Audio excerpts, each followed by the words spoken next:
Welcome to all Instagram classes. कैसे हैं आप सभी? आई होप सभी अच्छे होंगे। तो आज हम लोग सॉल्व करेंगे example number 7 of exercise 7.3 and 7.3 हमारी जो एक्सरसाइज है वो बेस्ड है integration by using trigonometric identities. तो जैसे ही ट्रिग्नोमेट्रिक आइडेंटिटीज़ का नाम आया तो हमारे माइंड में तुरंत से आइडिया आ जाता है कि जितनी भी ट्रिग्नोमेट्रिक आइडेंटिटीज़ हमने अभी तक सीखी हैं क्लास 10th में और क्लास 11th में।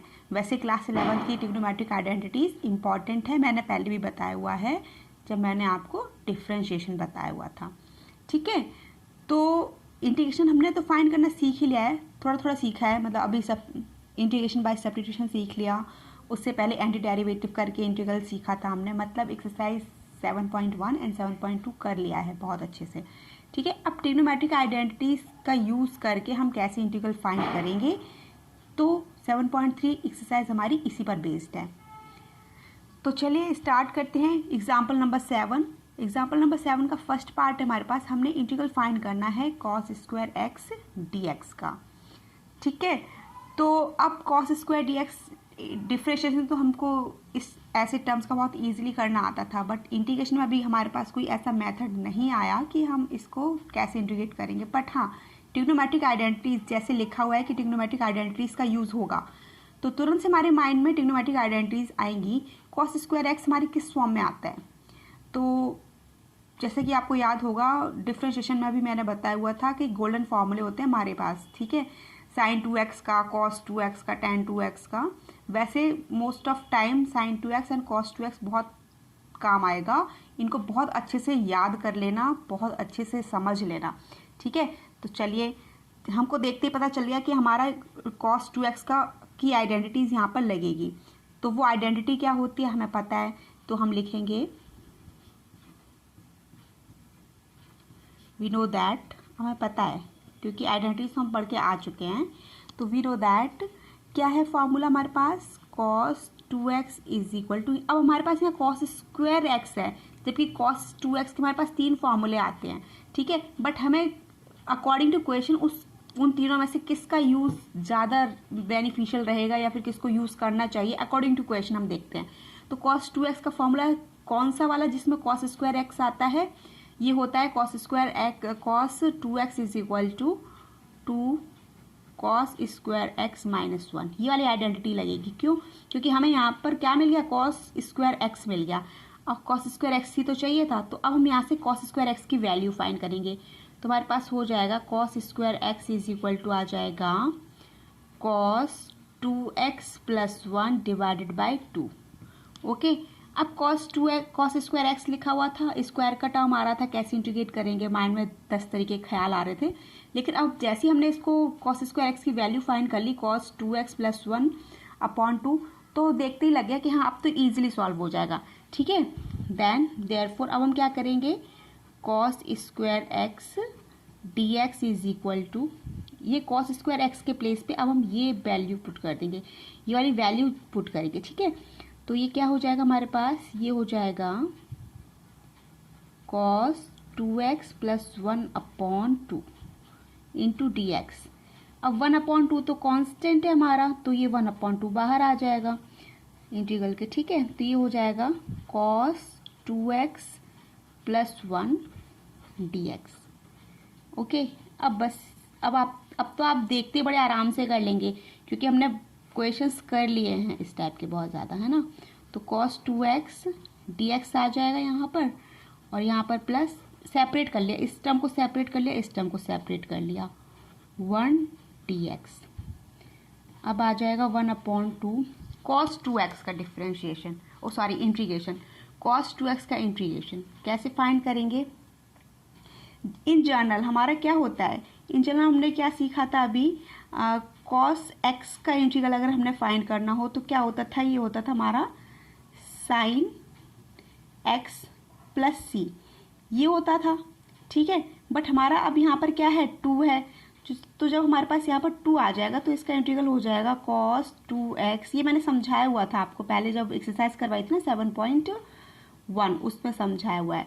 तो ये क्या कैसे हो जाएगा इंटीग्रेट, ये इंटीग्रेट हो जाएगा हमारे पास sin 2x ही आएगा, बट ये जो 2x बचा है, डिफ्रेंशिएशन में क्या होता था, जब हम इस टाइप के टर्म्स का डिफ्रेंशिएट करते थे तो डिफ्रेंशिएशन तो सिंपली जो फॉर्मूला अप्लाई होता था वही होता था, लेकिन जो हमारे पास ये जो एक्स्ट्रा टर्म आता था x के साथ वो मल्टीप्लिकेशन में आता था। बट इंटीग्रेशन में कैसे आता है, ये हमारा अपॉन में आता है। यहाँ पर 2x है ना, तो 2x है, तो ये हमारे यहाँ पर आएगा 2 अपॉन में प्लस c, इस टाइप से। ये क्यों आता है, कैसे आता है, ये मैंने आपको प्रॉपर बताया हुआ है जब मैंने एक्सरसाइज 7.1 करवाई थी। ठीक है, तो ये इंटीग्रेट होकर हमारे पास आ जाएगा sine 2x upon 2 plus c आएगा, कोई बात नहीं, प्लस c1 लिख लेते हैं क्योंकि यहाँ पर भी इंटीग्रेट होगा ना। तो इंटीग्रेशन ऑफ सिंपल 1 का इंटीग्रेशन क्या हो जाएगा, x लिखा हुआ है तो 1 का इंटीग्रेशन क्या हो जाएगा, x प्लस c2। और मैंने तो बोला ही है, जब हमारे पास आर्बिट्री कांस्टेंट होते हैं तो क्या आता है, फाइनली एक ही आर्बिट्री कांस्टेंट आता है, वो क्या होता है हमारे पास। चलो अभी करते हैं, sign 2x upon 2 plus x, और ये arbitrary constant this and this, और आर्बिट्री कांस्टेंट ये भी चलो क्या करते हैं, यहाँ पे प्लस c कर दिया अपॉन, कन्फ्यूजन ना हो इसलिए। ठीक है, अब 1/2 का मल्टीप्लाई कर देंगे तो क्या आ जाएगा, हमारा आ जाएगा sine 2x upon 4 plus x upon 2, और प्लस कांस्टेंट है, कांस्टेंट हमारे पास c है, c में एक कांस्टेंट से डिवाइड कर देंगे, आएगा क्या, कांस्टेंट ही आएगा। यस और नो, c हमारा कोई भी कांस्टेंट c है, आर्बिट्री कांस्टेंट जैसा कि मैंने बताया था। अब अगर आप इसमें 2 से डिवाइड करोगे, 2 से मल्टीप्लाई करोगे या 2 ऐड करोगे, कुछ भी करोगे, बट आना क्या है, कांस्टेंट ही आना है, तो हम उसको फाइनली c ही लिखते हैं। ठीक है, तो ये हमारा हो जाएगा आंसर। आई होप समझ आ गया होगा, तो एक बार और देख लेते हैं, समझ और अच्छे से आ जाएगा। ठीक है, हमने क्या करना था, इसको इंटीग्रेट करना था, तो हमने अब ट्रिग्नोमेट्रिक आइडेंटिटीज का यूज करके इंटीग्रल फाइंड करना है। तो cos स्क्वायर एक्स जैसे ही हमने देखा, हमारे माइंड में cos 2x का फॉर्मूला आएगा, क्योंकि वो जनरल है, इन जनरल ये गोल्डन फॉर्मूले होते हैं, ऑलमोस्ट क्वेश्चन हमारे इन्हीं से सॉल्व हो जाते हैं, sign 2x, cos 2x, tan 2x। देखते हैं फिर आगे और भी फॉर्मूले आएंगे, उनसे करेंगे सॉल्व। तो फिलहाल अभी यहाँ पर तो हमारा यही फॉर्मूला यूज हो रहा है। तो cos 2x is equal to क्या आ गया हमारे पास, 2 cos स्क्वायर एक्स माइनस 1। हमने यहाँ से cos स्क्वायर एक्स की वैल्यू निकालनी थी, फाइंड कर ली, cos 2x प्लस 1/2 ये आ गया। अब cos स्क्वायर एक्स के प्लेस पे हमने ये पुट कर दिया, फिर हमने क्या 1/2 कांस्टेंट था बाहर ले लिया, फिर cos 2x प्लस 1 dx, इसको इंटीग्रेट कर लिया सेपरेट करके। इंटीग्रेट किया, cos 2x का डिफरेंशिएशन अभी मैंने समझाई, cos 2x का इंटीग्रेशन मैंने आपको भी समझाई दिया कैसे किया था। ठीक है, तो cos 2x dx plus 1 dx, तो cos 2x का इंटीग्रल आ गया हमारे पास sign 2x upon 2 plus c1, और एक x dx का इंटीग्रेशन क्या हो जाता है, x हो जाता है, c2 आ गया। 2 आर्बिट्री कांस्टेंट है, मैंने एक साथ लिख दिया, c लिख दिया, मतलब कांस्टेंट मिल गया, कांस्टेंट ही तो फॉर्म करेंगे तो हमारा c आ गया। फिर 1/2 था, 1/2 से यहाँ तो मल्टीप्लाई हो गया, यहाँ भी हो गया, बट जब हमारा कांस्टेंट में मल्टीप्लाई बोल रही हूँ मैं, मतलब यहाँ इससे मल्टीप्लाई हो गया इस टर्म से, 1/2 का मल्टीप्लाई इस टर्म से हो गया, और 1/2 का जब मल्टीप्लाई c से होगा तब भी हमें क्या मिलेगा, आर्बिट्री कांस्टेंट ही मिलेगा। तो हमने उसको finally arbitrary constant as a c represent कर दिया। ठीक है, तो ये हमारा सॉल्यूशन है। आई होप समझ आ गया होगा। तो अब देखते हैं पार्ट 2। सेकेंड पार्ट में हमसे पूछा गया है integral of sine 2x cos 3x dx। ठीक है, जैसे ही हम इस टाइप से साइन और कॉस के 2 टर्म्स या 3 टर्म्स को मल्टीप्लिकेशन में देखते हैं तो हमारे माइंड में आइडेंटिटी आती है कि कौन सी आइडेंटिटी यूज़ होगी। लिख देती हूँ मैं तो आपको समझ आ जाएगा। वी नो दैट जब भी हम इस टाइप के टर्म्स देखते हैं, sign x cos x and cos, मतलब ये आपने 11th में भी समझा होगा, 11th में भी वाली आइडेंटिटी थी, अभी लिखूंगी तुरंत से याद आ जाएगी। We know that the identity क्या है हमारे पास, आइडेंटिटी थी 2 sine x cos y is equal to क्या होता था, sine x plus y and plus sine x minus y. याद आ गया, जब भी हमारे पास इस टाइप से साइन कॉस मल्टीप्लिकेशन में लिखे होते हैं तो हम इसी वाली आइडेंटिटी का यूज़ करते हैं इन इंटीग्रेशन। क्यों? क्योंकि हमारे पास टर्म सेपरेट हो जाते हैं। अभी तो हमारे पास ये मल्टीप्लिकेशन में लिखे हुए हैं, लेकिन जब टर्म सेपरेट हो जाएंगे तो हम इजीली इसको इंटीग्रेट कर पाएंगे, तो इसलिए हम इस आइडेंटिटी का यूज़ करते हैं। आगे एक्सरसाइज आएगी तब भी हम इसी का यूज़ करेंगे, तो ये भी हमारी इंपॉर्टेंट आइडेंटिटी है। ठीक है, तो हमें यहाँ से पता चल गया कि sine x and cos y is equal to, क्योंकि हमारे पास तो यहाँ 2 तो नहीं लिखा ना, तो 2 नहीं लिखा तो 2 को हम इस साइड ले जाएंगे, तो sine x cos y is equal to क्या आ गया 1/2 sine x plus y bracket sine x minus y. ठीक है, ये हमने लिख लिया। अब ये लिखने के बाद अब हमारे पास क्वेश्चन तो इस फॉर्म में गिवन है ना, x के प्लेस पर क्या लिखा हुआ है 2x एंड y के प्लेस पर क्या लिखा हुआ है 3x। कोई बात नहीं, हम क्या करेंगे इसको कन्वर्ट कर लेंगे। कैसे, मतलब ये तो मैंने आइडेंटिटी लिखी है, ये तो आइडेंटिटी का यूज है। अब क्वेश्चन को तो हमने इसमें कन्वर्ट करना है ना, तो क्वेश्चन हमारे इस फॉर्म में गिवन है, तो आइडेंटिटी मैंने इसलिए लिखी है क्योंकि आपको समझ आ जाए। अब इसी आइडेंटिटी का यूज हम इस फॉर्म में कर लेंगे। कैसे करेंगे, sine 2x cos 3x is equal to क्या हो जाएगा 1/2, ये लिखा हुआ ना साफ साफ वैसे ही। ठीक है, 1/2 sine 2x plus 3x plus sine 2x minus 3x। Okay, ये हो गया। फिर 1/2 यहाँ पर तो आ गया हमारे पास साइन 5x आ गया, बट यहाँ पर हमारे पास क्या आया है साइन माइनस एक्स आया है, साइन माइनस एक्स आया हुआ है। तो sine minus x is equal to क्या होता है, 11 में बहुत अच्छे से सीखा था। साइन माइनस एक्स अगर लिखा हुआ है तो क्या होता था, माइनस साइन एक्स ही तो होता था। यस, यही तो सीखा था।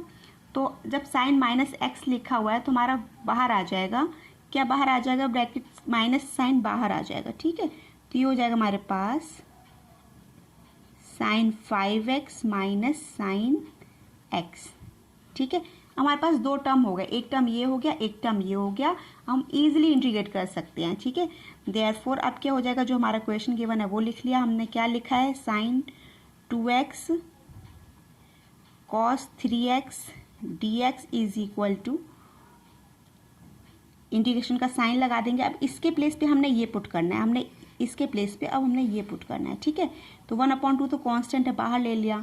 फिर इंटीग्रेट किया हमने sine 5x minus sine x dx। अब इन दोनों टर्म्स को सेपरेट कर लेते हैं। ठीक है, सेपरेट कर लेंगे तो कैसे हो जाएगा, ब्रैकेट यूज किया तो ये यहाँ पर आ जाएगा sine 5x dx minus sine x dx।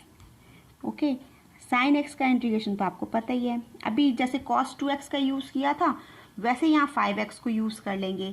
Sign x का इंटीग्रेशन, ठीक है, साइन x का इंटीग्रेशन क्या होता है, माइनस कॉस होता है, तो माइनस कॉस 5x है तो 5x आ जाएगा। लेकिन ये जो 5x है इंटीग्रेशन में हमारा अपॉन में आता है 5, जैसे कि अभी लास्ट एग्जाम्पल में किया था ना हमने, cos 2x को किया था तो 2 अपॉन में आ गया था। ऐसे ही साइन 5x का इंटीग्रेशन तो हो गया minus cos 5x, but 5x जो है 5 हमारा आ जाएगा डिवीजन में। ठीक है, यहाँ सिंपल है, यहाँ माइनस साइन तो पहले से है, बट यहाँ पर इसको इंटीग्रेट करेंगे तो फिर से आएगा, क्या आएगा, माइनस cos x आ जाएगा। ठीक है, इसका C1 दोनों को मिला के मैंने फाइनली C लिख दिया। ठीक है, कोई कंफ्यूजन नहीं है, ये लिख दिया। अब 1/2 तो है ही हमारे पास, ठीक है, वो बाहर लिख लिया। यहाँ पर क्या आ गया, माइनस कॉस 5x/5 और माइनस माइनस हो गया plus cos x plus arbitrary constant c। अब मल्टीप्लाई कर लो तो यहाँ से आ जाएगा हमारे पास, पॉजिटिव टर्म पहले लिख लेते हैं। ठीक है, तो पॉजिटिव टर्म को पहले लिखेंगे तो 1/2 का इसमें मल्टीप्लाई हो जाएगा, तो क्या हो जाएगा, 1/2 का इसमें मल्टीप्लाई हो जाएगा तो क्या हो जाएगा, कॉस x/2 और माइनस टर्म ये है, माइनस लगाया, कॉस 5x लिखा और 5 2 10 आ गया, और आर्बिट्री कांस्टेंट से जब हमारा 1/2 का मल्टीप्लाई होगा तो क्या आ जाएगा, ऑब्वियसली आर्बिट्री कांस्टेंट c ही